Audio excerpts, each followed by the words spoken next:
4절까지 자기 땅에 오매 자기 백성이 영접하지 아니하였으나 영접하는 자 곧 그 이름을 믿는 자들에게는 하나님의 자녀가 되는 권세를 주셨으니 이는 혈통으로나 육정으로나 사람의 뜻으로 나지 아니하고 오직 하나님께로부터 난 자들이니라. 말씀이 육신이 되어 우리 가운데 거하시며 우리가 그의 영광을 보니 아버지의 독생자의 영광이요 은혜와 진리가 충만하더라. 아멘. 봉독한 말씀으로 예수 그리스도를 믿사오며 라고 하는 내용과 함께 은혜를 받습니다. 게리 토마스라고 하는 사람이 우리가 경험하는 좌절과 절망 그리고 영적 침체의 원인을 교만이라고 말합니다. 교만은 세상이 늘 자기 중심으로 돌아가야 한다라고 하는 사고를 가지고 있습니다. 그런데 겸손은 세상의 모든 사람과 만사가 내 뜻대로 돼야 한다라고 하는 지독히도 비현실적인 기대와 복종에서 우리를 건져준다라고 말합니다. 그래서 교만은 언제나 좌절의 뒷맛을 남기지만 겸손은 실망을 모르게 한다. 그래서 게리 토마스는 이렇게 말합니다. 겸손이라고 하는 것은 자기를 못났다라고 생각하는 것이 아니라 자기 생각을 덜 하는 것이다. 자신의 부족함에 집중하는 것은 관심의 중심이 여전히 자신이라고 하는 뜻입니다. 자신의 강점이 아니라 죄성에 몰두하는 것. 그래서 기독교적인 관점에서 보면 자아에 대한 어떤 집착도 여전히 교만이다라고 얘기합니다. 자기 중심적으로 생각하며 연민에 빠지는 것은 하나님의 존재를 부인하는 것이고 이게 바로 교만입니다. 그래서 잠언 16장 18절에 교만은 패망의 성분이요 넘어짐의 앞잡이니라. 지난주 신앙 고백의 중요성과 전능하사 천지를 만드신 하나님 아버지를 내가 믿사오며 우주 만물을 창조하신 분이 하나님 아버지라고 하는 고백이었습니다. 그래서 하나님을 믿는다라고 하는 고백은 그리스도인의 정체성을 나타내는 것입니다. 그래서 남들이 나를 믿어줄 만한 올바른 삶을 산다는 것도 중요하지만 우리 자신이 무엇을 신뢰하고 무엇을 믿으며 살아가야 되는가 이것이 더 중요하다.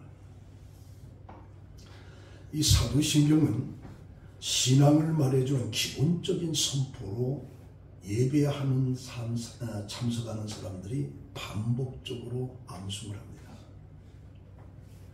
그러나 사도신경을 충분히 이해하지 못하고 느끼지 못하면서 정직하게 믿을 수가 없으면서도 고백하고 있는 것이 사도신경이에요. 그래서 반복해서 암송하는 동안 자신을 교회의 신앙에 일치하고 있다라고 하는 생각 속에 우리가 신앙생활할 때가 많습니다. 그러나 우리가 신앙 고백을 할 때 그 의미를 알고 진실된 고백하는 것이 중요하다.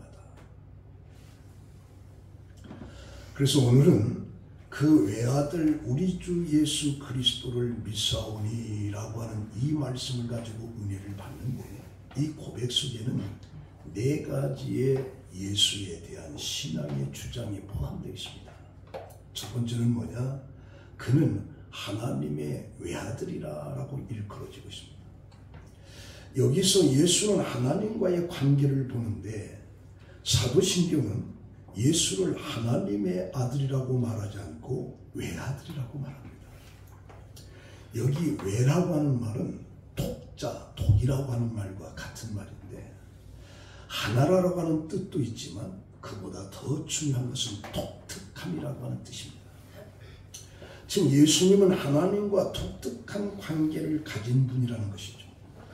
예수님과 하나님은 동등된 분이시다.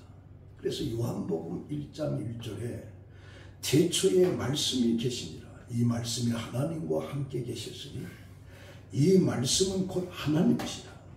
그가 태초에 하나님과 함께 계셨고 만물이 그로 말미암아 지은 바 되었으니 지은 것이 하나도 그가 없이는 된 것이 없느니라. 그래서 예수의 아들이라고 하니까 예수의 외아들이라는 독특한 관계, 다시 말하면 하나님과 동등됨을, 그래서 그 아버지 하나님과 예수님과 이 세상을 함께 창조했다라고 하는 것이 바로 요한복음 1장 1절입니다. 요한복음 14장 속에서는 예수님께서 나를 본 자는 아버지를 보았다. 나를 본 자는 아버지를 보았다. 동등성을 강조하고 있습니다. 그리고 두 번째는 그는 바로 예수라고 하는 이야기입니다. 예수라고. 이 이름에서 우리는 예수는 완전한 인간, 우리와 똑같은 인간성을 강조하고 있습니다. 우리는 예수가 신성한 이름으로 알고 있지만 그 당시에는 가장 흔한 이름이 예수입니다. 그래서 여호수아라고 하는 말이 히브리 말이고 헬라식으로 바로 여기서 예수는 여호수아 이름이 같은 거, 그 시대는 가장 흔한 이름이었습니다.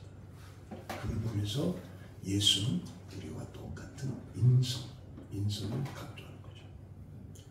세 번째는 그는 그리스도라 일컬은, 이 그리스도라고 하는 말은 메시아라고 하는 뜻입니다. 그리스도라고 하는 말은 헬라어고 메시아라고 하는 말은 히브리어입니다. 그 뜻은 뭐냐? 기름 부음을 받은 자라는 뜻입니다. 유대인들에게 있어서 이 메시아라고 하는 이 사상은 희망의 이름입니다. 메시아는 하나님의 지배를 가져다주고 하나님의 약속을 성취하는 하나님의 기름 부음을 받은 왕으로서의 표현을 해주고 있습니다. 그리스도라고. 그리고 네 번째는 주라고 얘기합니다. 이 주라고 하는 말로 예수와 우리와의 관계를 말하고 있고 신약 성경에 이 주라고 하는 말이 600번 이상이 기록되어 있습니다. 우리가 주 예수 그리스도를 믿사오니 이 주라고 하는 이 퀴리오스입니다. 이 퀴리오스라고 하는 말은 헬라어 말인데 이 헬라어 말 속에는 네 가지의 뜻이 있습니다. 이 퀴리오스라는 주, 우리가 주야라고 할 때 이 주가 퀴리오스인데 이 말 속에는 네 가지 뜻이 있습니다. 첫 번째는 뭐냐? 절대적인 소유권입니다. 마치 포도원의 주인, 나귀 새끼의 주인, 자기의 소유를 마음대로 취급할 수 있는 절대적인 권리를 주는 소유권이죠. 그래서 우리가 주여라고 말할 때는 우리는 주님의 것이라는 얘기죠. 그래서 나는 당신의 것입니다. 당신의 마음대로 하옵소서. 그래서 그리스도인은 자기가 자신의 것이 아님을 알고 있는 것이 그리스도. 아직도 내가 나다라고 생각하는 것은 퀴리오스의 뜻을 잘 모르는 거예요. 고린도전서 4장 19절에 너희 몸은 너희가 하나님께로부터 받은 바 너희 가운데 계신 성령의 전인 줄을 알지 못하느냐? 너희는 너희 자신의 것이 아니라 값으로 산 것이 되었으니 그런즉 너희 몸으로 하나님께 영광을 돌리라. 피값으로 사신 바가 돼서 우리는 주님의 것이다. 주님의 소유된 자죠. 내 것이 아니다. 그래서 우리 나라고 하는 것이 중요하지 않아요. 왜? 우리 주인은 주님이시니까. 그 다음에 두 번째 이 퀴리오스는 절대적인 지배를 의미합니다. 이 절대적인 지배력을 행사하면서 우리에게 절대적인 복종을 요구하고 있습니다. 그러므로 기독교인들에게는 자기가 하고 싶은 대로 행할 수 없는 것이 우리 그리스도입니다. 기독교인들은 언제나 그리스도께서 원하시는 대로 행합니다. 복종은 그의 사랑 속에서 나오는데, 예를 들면 링컨이 노예 시장을 한번 지나가다가 어린 소녀가 노예 판매대에 놓여서 그 아이를 샀습니다. 그래서 뭐라고 하냐? 내가 너에게 자유를 주리라. 이게 자유가 뭡니까? 네 마음대로 하는 거야. 그럼 내 마음대로 하면 됩니까? 그렇다. 그러면 내 마음대로 하는 이 자유를 가지고 나는 당신을 평생 섬기겠습니다. 그 노예 이야기예요. 오늘 우리들도 내가 예수를 나의 주 큐리오스라고 고백할 때 절대적인 지배, 당신이 말씀하옵소서. 나는 그대로 하겠습니다. 바로 그 뜻이 담겨져 있는 거죠. 그 다음에 세 번째 큐리오스라고 하는 뜻은 절대적인 왕권을 의미합니다. 우리는 그리스도와 함께 토론하는 게 아니에요. 나를 따르라 명령하면 그 명령에 순종하는 것 외에는 없어요. 우리는 그리스도와 타협하는 게 아닙니다. 그리스도께 복종하는 거죠. 나는 당신의 신하예요. 나는 당신께 충성할 겁니다. 충성을 다짐하는 군인의 맹세를 의미하는 것이 바로 큐리오스예요. 그래서 이 기독교인들은 왕이신 그리스도께 충성을 맹세하고 충성을 다하는 것이 바로 우리 그리스도예요. 큐리오스라고 하는 뜻이 이렇게 담겨져 있다. 네 번째는 이 큐리오스라고 하는 건 절대적인 신성을 의미하는 것입니다. 우리가 예수 안에서 하나님의 존전 앞에 나가는 것이고 오직 그를 통해서만이 하나님을 완전히 알 수 있고 예수 안에서만이 우리는 하나님 앞에 가까이 갈 수 있는 것을 확인하는 것이죠.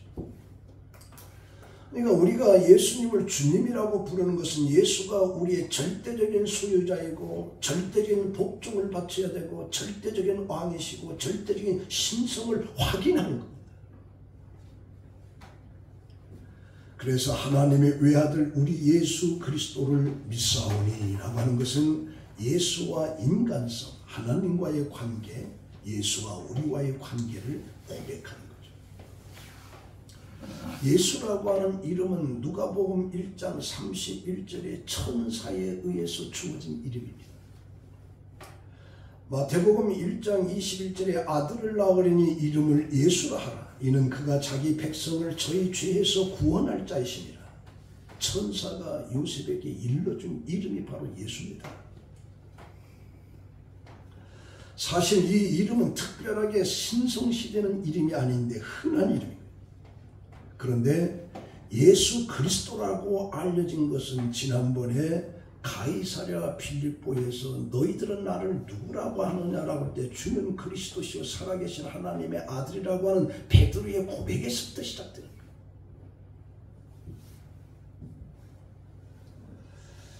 메시아라고 할 때 우리에게서는 두려움을 멀리하게 하시고 우리의 눈물을 그치게 하시고 죄의 권세를 깨뜨리시고 우리를 죄에서 자유케 하시는 분이 바로 예수 그리스도인데 그 예수 그리스도를 내가 믿는다는 거죠.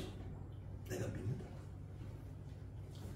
그래서 사도행전 4장 12절에 다른 이로서는 구원을 얻을 수 없나니 천하 인간의 구원을 얻을 만한 다른 이름을 우리에게 주신 일이 없음이니라. 예수 그리스도 빼놓고서는 우리에게 구원을 얻을 만한 다른 이름을 우리에게 주신 일이 없다는 얘기입니다. 그래서 마가복음 3장 11절엔 귀신들도 예수를 가리켜서 하나님의 아들이라고 그렇게 말합니다. 빌립으로부터 복음을 듣고 에티오피아 내시도 신앙 고백을 할 때 뭐라냐, 내가 예수가 하나님의 아들임을 믿노라, 나에게 세례를 주노라. 예수가 하나님의 아들이라는 걸 믿는 거예요. 그리스도라고 하는 걸 믿는다는 거예요. 나에게 세례를 당합니다. 사도 바울도 다메섹 체험 후에 며칠 있다가 사도행전 9장 20절에 보면 즉시로 각 회당에서 예수가 하나님의 아들이라고 전파합니다. 그 전까지는 예수가 하나님이라고 전파하는 기독교인들을 잡아 감옥에 가둔 사람입니다. 스데반을 죽이는데 증인까지 있었어요. 예수를 얘기하는 사람 이단자로 생각했어요. 근데 다메섹의 체험을 통해서 바울이 새롭게 인식하는 것이 뭐냐, 예수가 하나님이라니, 예수가 그리스도라는 얘기, 그걸 고백합니다. 그래서 요한복음 3장 16절에 하나님이 세상을 이처럼 사랑하사 독생자를 주셨으니 누구든지 그를 믿는 자마다 멸망치 않고 영생을 얻으리라. 바로 예수 그리스도를 통해만이 영생을 얻는다라고 고백하고 있어요. 자, 그러면 내가 예수를 믿는다라고 할 때 대체 뭘 믿는다고 하는 것이냐? 첫 번째로 성육신을 믿는다는 겁니다. 다시 말하면 성령으로 잉태하사 동정녀 마리아에게서 났다. 그리고 본디오 빌라도를 통해서 고난을 받았다. 그리고 십자가에 죽었다. 누가? 예수가. 예수가 성령에 의해서 처녀 동정녀 마리아에게서 났다는 거예요. 그럼 그는 십자가에 죽었다는 거예요. 이것을 믿는다는 거죠. 그런데 예수가 하나님으로부터 인간으로 오셨다.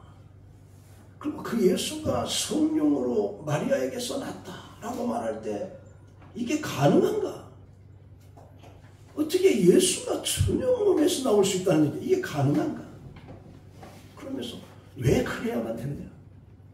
왜 예수가 인간의 처녀 마리아 몸에서 나와야만 되느냐 말이지. 그런 의문을 가질 수가 있는 거예요. 그래서 예수는 성육신 마리아에게 나시기 전에 이미 하나님이었어요. 근데 왜 하나님이 인간으로 와서 낮아지고 육신의 고난으로 굶주리시고 지치시고 고통당하시고 가족들과 친구들부터 버림을 받고 십자가에 비참하게 하나님의 아들이 그렇게 죽어야 되느냐? 있을 수 없다는 거예요. 어떤 분이 성탄절 이후에 예배를 참석합니다.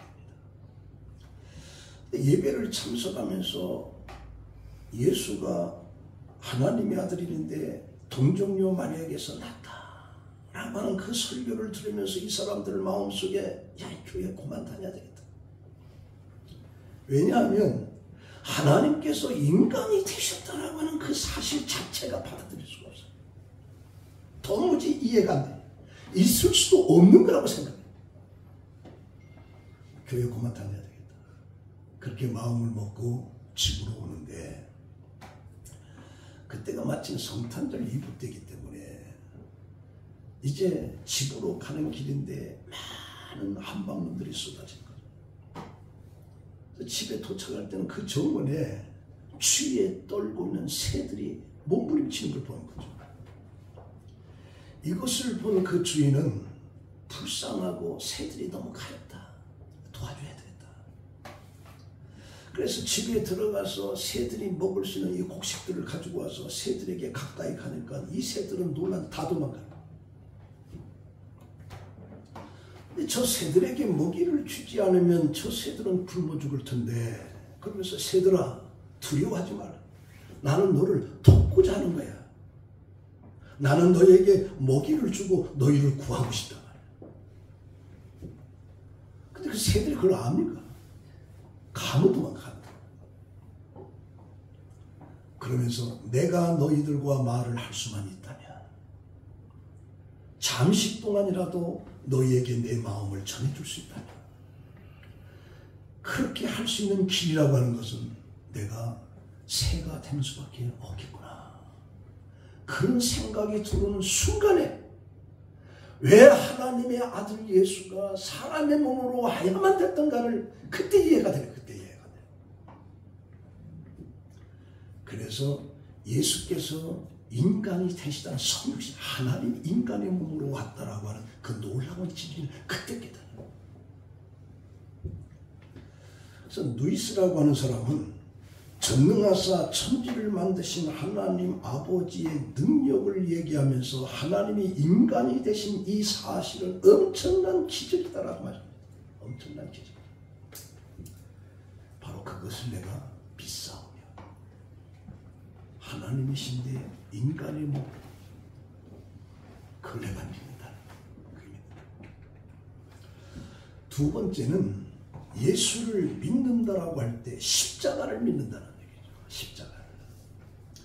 이 성육신하신 하나님은 고난과 십자가에 죽으십니다. 왜 하나님의 아들인데 인간의 몸으로 와서 왜 처참하게 이렇게 십자가에 죽어야 되는가? 그건 바로 죄의 문제. 죄는 모든 것을 사망으로 가져옵니다. 사망에서 죄에서 구원하기 위해서 그것을 해결하기 위해서 예수는 십자가에 죽으신 거죠.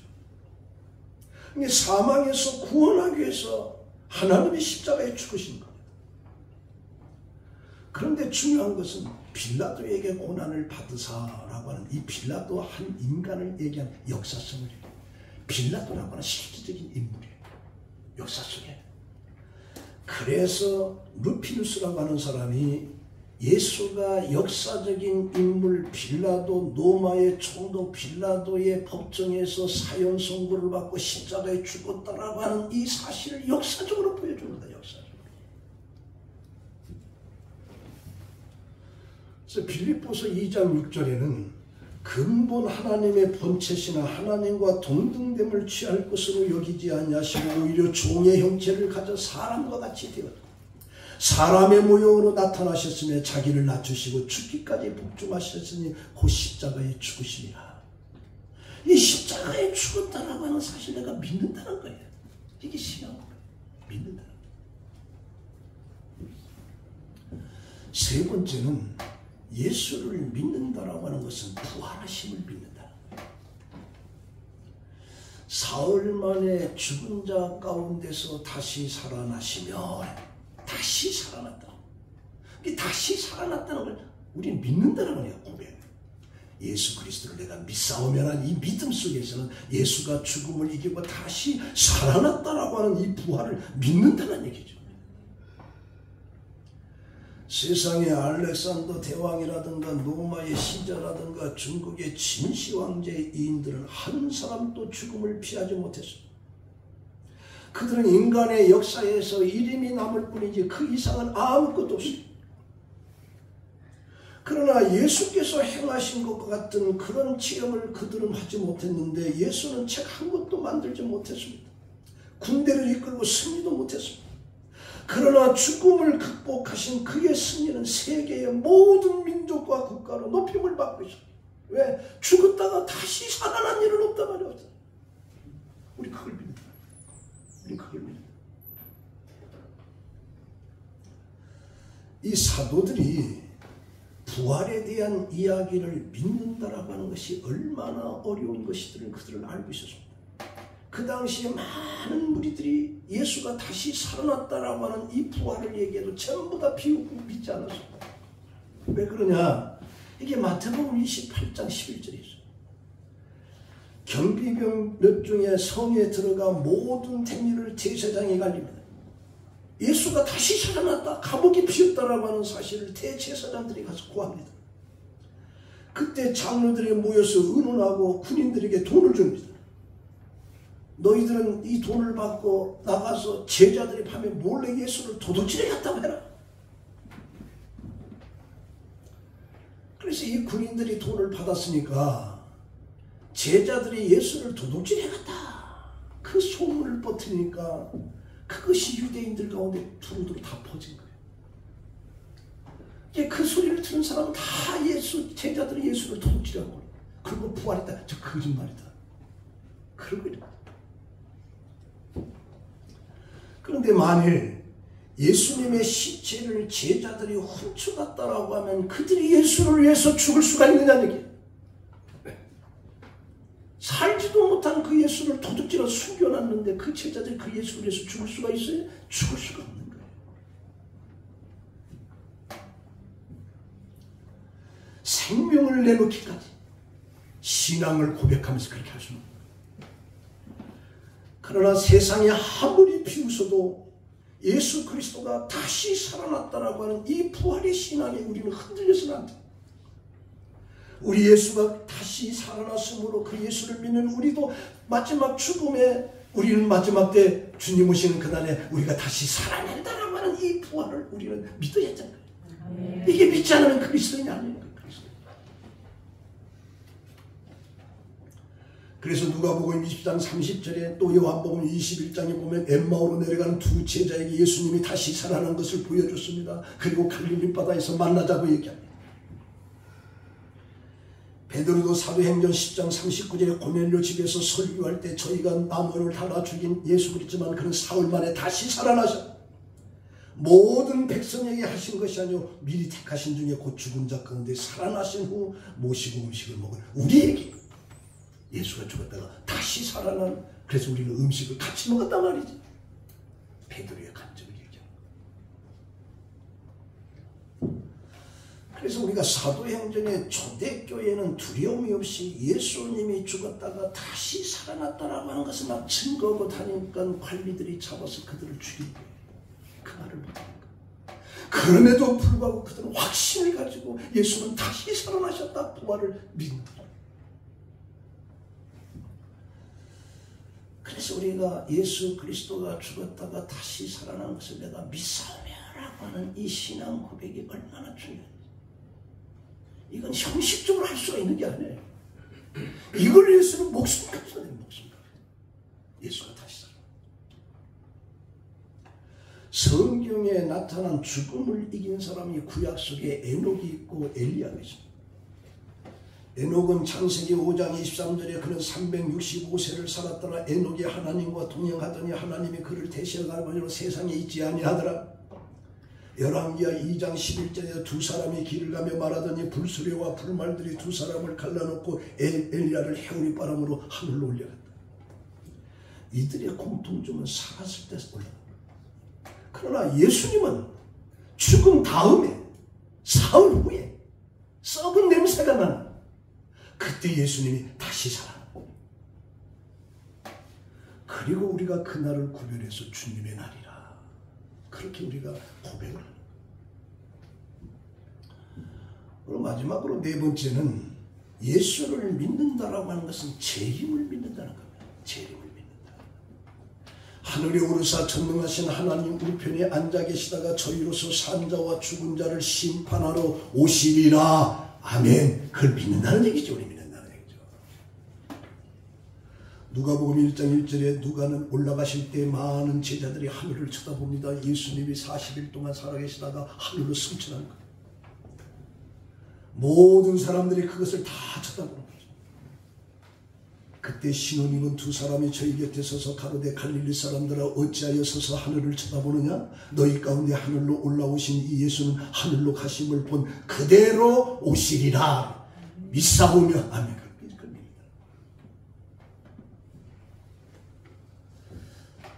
우리가 사도행전 7장 55절에 보면 스데반이 성령이 충만한 가운데 예수 그리스도가 다시 살아났다라고 하는 부활의 복음을 증거하다가 많은 사람들 앞에, 증인들 앞에 돌을 맞아 죽습니다. 근데 성령이 충만해서 하늘을 우러러보니까 하나님의 영광과 예수님께서 하나님 우편에 서신 것이 환상으로 보인 거예요.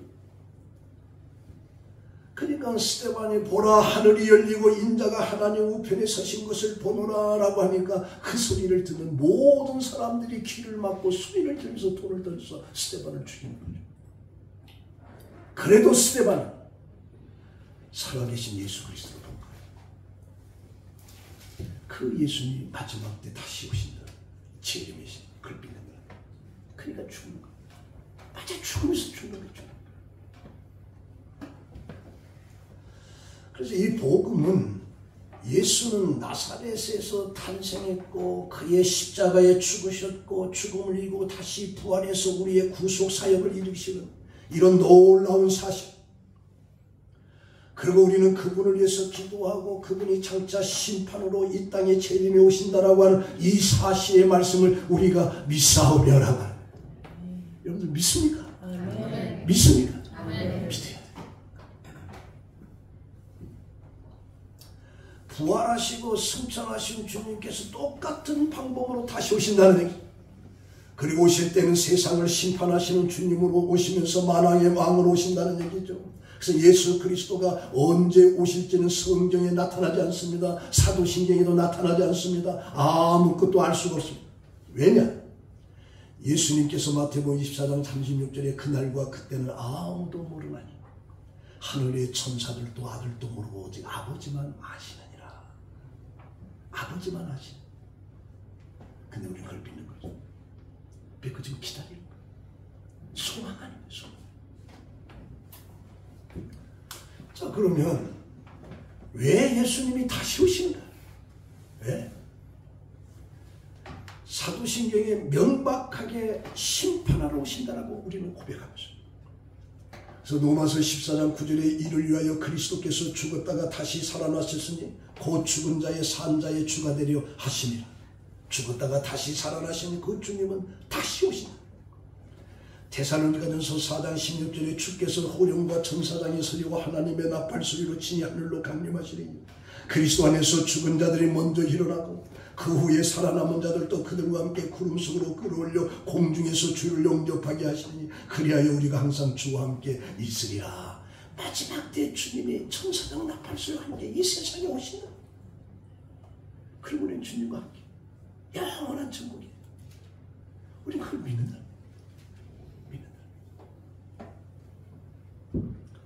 그래서 바울과 같은 이는 디모데후서 4장 7절에 내가 선한 싸움을 싸우고 나의 달려갈 길을 마치고 믿음을 지켰으니 이제 후로는 나를 위하여 의의 면류관이 예비되었으므로 주 곧 의로우신 재판장이 그날에 내게 주신 것이라. 내게만 아니라 주의 나타나심을 사모하는 모든 자에게니라.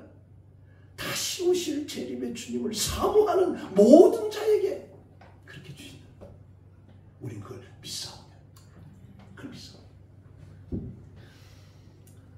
요한일서 2장 1절에 저리로서 산 자와 죽은 자를 심판하러 오시리라. 이걸 믿는다. 자, 이 전체적인 말씀으로 결론 맺습니다. 그 외아들 우리 주 예수 그리스도를 믿사오니라고 하는 이 고백이 우리를 영생으로 이끌어가는 것입니다. 이 고백이 우리를 천국으로 끌고 가는 거예요. 이 고백이 하나님 나라에 들어갈 수 있는 길이에요. 이 고백이 없이는 천국에 들어갈 수가 없습니다. 이 고백이 없습니다. 그래서 이 고백이 얼마나 중요한가를 알아야 돼요. 복음 때문에 감옥에 갇혀있던 바울에게 간수장이 절을 하면서 선생들이여 내가 어떻게 해야 구원을 얻겠느냐라고 할 때 주 예수를 믿으라. 그리하면 너와 내 집이 구원을 얻으리라. 예수를 믿으라는 얘기죠. 그럼 구원을 얻는다는 얘기죠. 요한복음 요한일서 12장에 영접하는 자 곧 그 이름을 믿는 자들에게는 하나님의 자녀가 되는 권세를 주셨으니 예수 그리스도의 이 신앙 고백, 이 고백을 믿는 자에게는 하나님의 자녀가 되는 권세를 주셨습니다. 이는 혈통으로나 육종으로나 사람의 뜻으로 나지 아니하고 오직 하나님께로부터 난 자들이니라. 성도 여러분, 예수 그리스도가 하나님의 아들임을 믿습니까? 예수가 나 같은 것을 십자가에 죽은 걸 믿습니까? 그가 다시 살아난 걸 믿습니까? 그가 마지막 때 우리를 데리러 온 걸 믿습니까? 이 믿음으로 승리하는 여러분들의 삶이 되기를 예수의 이름으로 축원합니다. 기도하겠습니다. 하나님, 우리 인간들을 구원하기 위해서 하나님이 성육신, 우리와 똑같은 인간의 몸으로 이 땅에 오셔서 나를 위해서 십자가에 죽으시고 우리가 제일 무서워하는 죽음의 공포를 물리치고 부활하신 주님, 마지막 때 우리를 다시 살리러 오시는 주님, 그 주님을 믿는 이 고백, 우리 모두가 진실로 고백되게 하여 주시옵소서. 예수님의 이름으로 기도합니다. 아멘.